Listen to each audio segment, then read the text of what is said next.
Estes pés desprázanse a diario por pistas e carreiros para levar con eles todo o que precisan para cambiarlle o look á xente das aldeas. Ola, son Rocío e son peiteadora no rural.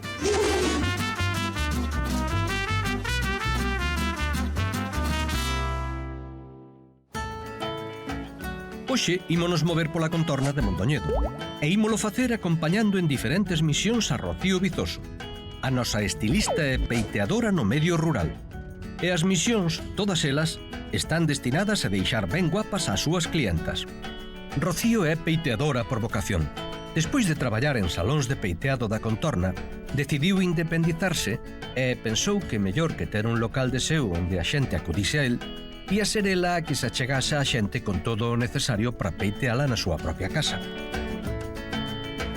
Imos comezar a xornada con Rocío na casa preparándose para sair a cumprir a súa axenda polas aldeas de Mondoñedo adiante. Témola disposta a contarnos cal é o seu rollo.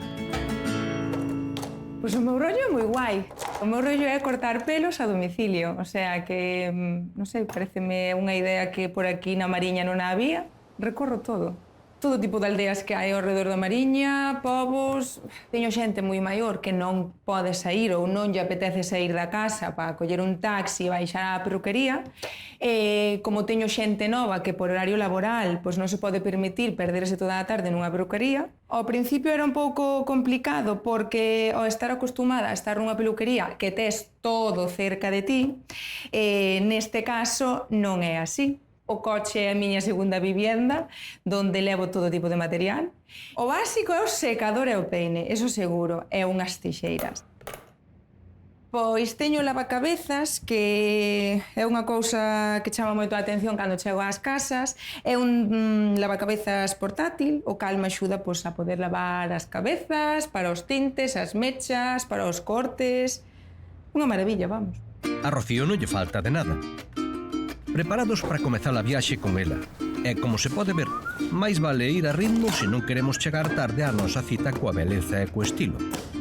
Como ben dixo Rocío, o coche é o seu segundo fogar. Non por nada pasa media xornada de traballo percorrendo esta contorna. E ás veces a axenda vaise apertando e case que Rocío chega aos sitios polos pelos. Polos pelos chego, moitas veces. Moitas veces porque cando eu dou as citas sempre digo que a hora é aproximada porque obviamente a carretera pois, pode estar ben como pode haber un atasco, pode estar a carretera cortada, entonces claro, a miña hora sempre é aprox. Pois ora vamos a Cazolga, vamos a xunto un matrimonio que está retirado, Aurelio e Domitila, bueno, hoxe solamente lle toca a Aurelio, nada, para cortarlle o pelo. Chegamos a destino. Collémolo maletín e listos para entrar na casa de Aurelio a cortarlle o pelo. Buenos días! Ser peiteadora é unha profesión que exixe confianza e, sen dúbida, Aurelio confía nela. Aquí estamos contentos con ela e chamámola cando nos parece ou cando nos fai falta e ben, e cortamos o pelo e pagamos e fuera. Pois Aurelio xa ten que facer 4 anos que lle corto o pelo. A xente que está soa polas aldeas, incluso chamante máis habitualmente porque eu penso que tamén é unha maneira de poder falar con alguén, fancho café, tomas o café con eles. Ao mesmo tempo, creo que facemos de psicólogos. Ao mesmo tempo, estálos poñendo guapos, que tamén xa se sinten de maravilla e, sí, e damos unha compañía que é moi bonito. Bonito vai quedar tamén Aurelio. Como é ben sabido, mentres un está na pelo, cando se está cómodo, pois fálase de calquera cousa, como, por exemplo, as festas grandes de Mondoñedo. A ver, que tal fucha a San Lucas? Pois fun un día, e tú? Eu non fumo. Este ano non fomos. Pois mira, este ano houve moita xente. Vimos os cabalos pola televisión ali diante da catedral. Fixo moi bon día, Fixo un día, o que pasa que, claro, xuntase tanta xente que non ten volves por ali. Sí. Está claro, tampouco hai que poñerse moi profundo. O caso é falar. Si é que ao final os temas de conversación non é profundos, quero dicir. Xa solamente con falar do tempo, si as festas de non sei onde tuveron xente, si hoxe apañamos unhas patacas... non ten nada que ver unha conversación profunda, que con moita xente tes unha conversación profunda porque eles confían en ti e ao final é o que te une, esa confianza que reportan en ti. Pouco falta para ver o guapo que vai quedar Aurelio. Quéreno ver? Pois iso será a volta coa nosa peiteadora Rocío. Estamos de volta coa nosa peiteadora do medio rural Rocío. A nosa amiga vai de casa en casa por vilas pequenas e aldeas peiteando os seus clientes para que non se teñan que desplazar. Precisamente deixarámola cortándolle o pelo a Aurelio. A cousa parece sinxela, pero todos, cando imos ao salón de peiteado, temos unha idea clara de como queremos que nos deixen. Cada un ten as súas manías. Eu tamén, cando vou á peluquería, me gustame que me peinen á miña maneira, ca raya donde eu quero e sí, a verdade é que cada un ten as súas costumes e ao final, como acabas pasando moitas horas con eles, pois xa lles conoces as manías todas. Si aquel quere mascarilla, si aquel non quere que o tono vaya máis oscuro, si aquel quere que as puntas vayan bastante cortas. Cada un cas súas manías, pero iso é o bonito da profesión tamén. Aurelio, aunque el di que non é presumido, é presumido. El gusta lle levar o pelo moi cortiño, incluso cando xa se excede do mes, el xa está incómodo e quere cortar o pelo. Incluso temos aí un remuiño que sempre se nos volve locos e démoslo conseguido para que se nos adaptara ben. Pois para saber con absoluta precisión como lle gusta o corte a Aurelio, nada mellor que preguntarlle a Aurelio.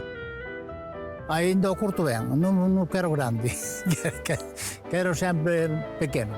Sí, además teño un pelo moi orizado, entonces prefiero levarlo un pouquiño pequeno por aí por encima, fuera.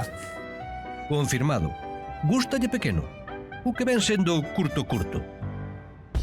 É tempo de ver o resultado final. Este era o antigo Aurelio e este é o novo Aurelio. Amigo, estás para ir a unha boda, e mesmo se fora a túa. É tempo de partir con Rocío cara a un destino novo onde outro cambio de look agarda por nós. O caso é que, ás veces, desprazándose por pistas, os atrancos para unha peiteadora xorden antes de sacar a tesoira. Isto é cando digo que a miña hora é aproximada. Hai cousas que pasan así e hai que ir despacio, non queda outra. Amigo tractorista, grazas por deixar pasar, que a misión que temos paga a pena. Unha que nos leva á casa dunha clienta nova. Ela é Rosa, e a súa cociña vaise converter nun salón de peiteado improvisado onde non falta nin o café nin os espectadores. A familia de Rosa está presente para ver lo guapa que vai quedar. Saiban que Rosa é unha gandeira atarefada e este servizo parece feito para ela. Eu dedico-me á agricultura, teño vacas e ben me chega. O tempo hai que andar, é moi esclavo. Desde que empezou o Rocío fai 5 anos, é unha maravilla, porque eu antes iba a Bodín sempre, á peluquería.